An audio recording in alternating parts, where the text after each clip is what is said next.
Hello, everyone, and welcome back. Today we are looking at the Droid Starfighter. This is not anything new for a lot of people.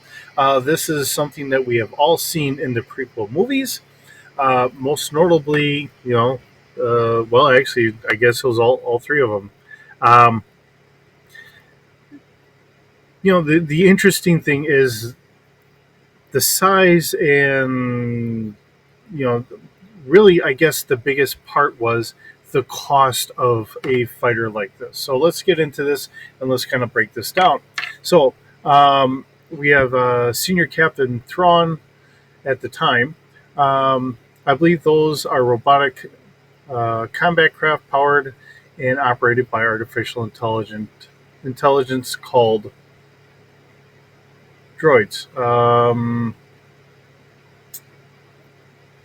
I, I'm reading it, and I think in my mind, I'm messing something up here. So just bear with me. All right, so droid starfighters were a type of automated starfighter that were droids themselves instead of the need of a living pilot or even a droid to pilot it. They were used prior to and during the Clone Wars. There were several different types. This is the standard type. Of course, they also had Hyena droid bombers, Vulture droid starfighters, and Tri droid fighters. Now, this is what I believe, called the Vulture droid uh, starfighter. Um, so, where we all saw this was Star Wars Force Arena. Of course, there was Darth Maul, Episode 1, Episode 2. We have Star Wars Battlefront 2. Um, let's see, during the Clone Wars, we have a bunch of them in there. Um, yeah, and the list just kind of goes on. So, okay, that's what Wikipedia has. Now, when we shift on over to what we have for our ship today, um, it's kind of an iconic ship to really look at.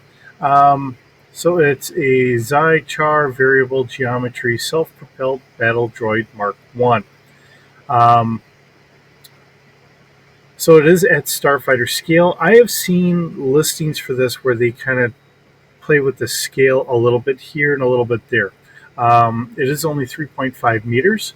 Let's see, cargo capacity, all that. Here is the biggest part to really keep in mind. So brand new, this was 19,000 credits. And, if you're lucky enough to find them used, it's only 5,000 credits. So really, with the Nemoidians and all that, for a force to be able to say, here is something we can help protect our ships with. And they really ran with robotic forces to begin with.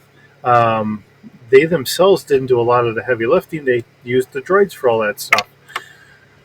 And the droids don't really require much in foodstuffs or anything else. So it kind of worked out in their favor. Maneuverability, we have a 3D, has a space of 10. This is a very fast fighter for its time. Atmosphere, it can go 1,200 kilometers an hour. It does have a hull of 4D and a shields of 1D. So a little bit more on the rudimentary shields, but it does have some shields, which is very good for being a starfighter. All right, our sensor packet that's built in has passive scans at 2 kilometers, active scanning at 4 kilometers, our search is 6 kilometers, and our focus is 300 meters. So our blaster cannons, of course, forward facing, have a fire control of 0D because it's going off of the starship gunnery of the droid, so it's a 4D plus 1. Not really the best, but it is, it's all right, I guess. I mean, it's one of those things of you're not going to get any additional fire control because it doesn't have an extra computer to help it fire. It is just off of its own droid brain. So the blasters do a 5D of damage, which is pretty respectable.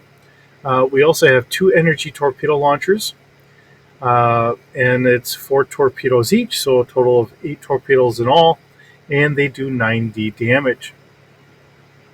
So it is a very fast, very inexpensive, um,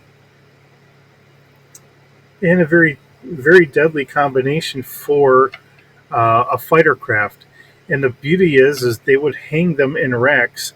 In one of the other ships that we had seen earlier on, they actually have the racks there, and being a droid, it will kind of hop up and get into the rack and just kind of sit as like the starfighter as condensed as it can and just kind of sit there and charge up, and it's all packed out of the way and ready to go.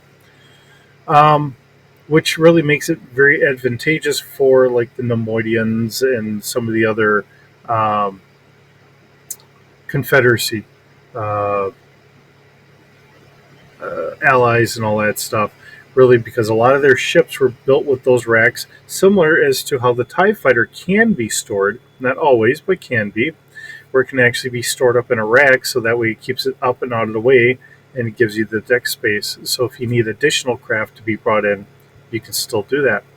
Um, so that's the beauty of this. That really gets to be a big draw for something like this. And I know in my own campaigns, I've had um, some of the players, they sought after trying to get a couple of these because they could have a craft of their own. These things could just have a like a mounting point or whatever onto it, and then whenever they got into combat, they could just set them free and then let them try and take out the enemy. So it took a single character and maybe made it into like 3 to 5 ships instead of just their singular one ship. So in a role playing game scenario, this does become very helpful. You can multiply your forces fairly quickly for a very inexpensive cost. So, and that's really the big reason why when George Lucas had brought this in as a kind of an idea, I don't think he really worried about the cost part, but just as the Nemoidians themselves don't like to do most of the work, they like to have other things doing it, and one of the easiest ways for them to do it is just have droids. Um,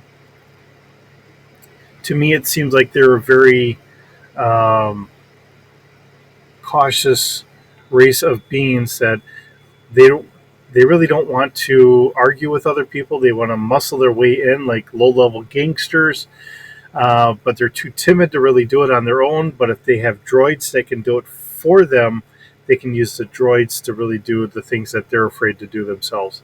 That's really what it seems like. And the droids are, sit here and say, a poor substitute for actual people. But to scare a lot of people, it's a good enough measure. So, um, another interesting ship. Like I said, I mean, so many people have covered these things before, but this brings it into a game terms. And if you are playing a game like the West End games, or if you were to take this idea and throw it into something else, the real bargaining chip on this is once you buy it, even if you buy it brand new, 19,000 credits brand new, compared to having to hire a pilot and then having to get them a ship, which might cost you a minimum of 40 to 60,000 credits, all the way up to a couple 100,000 credits. This is a very inexpensive way of trying to protect your ships. So this really does work very nicely for those purposes. Hope you're enjoying the series. As always, it's wonderful to bring this to you. Thank you for visiting. We'll see you in the next video.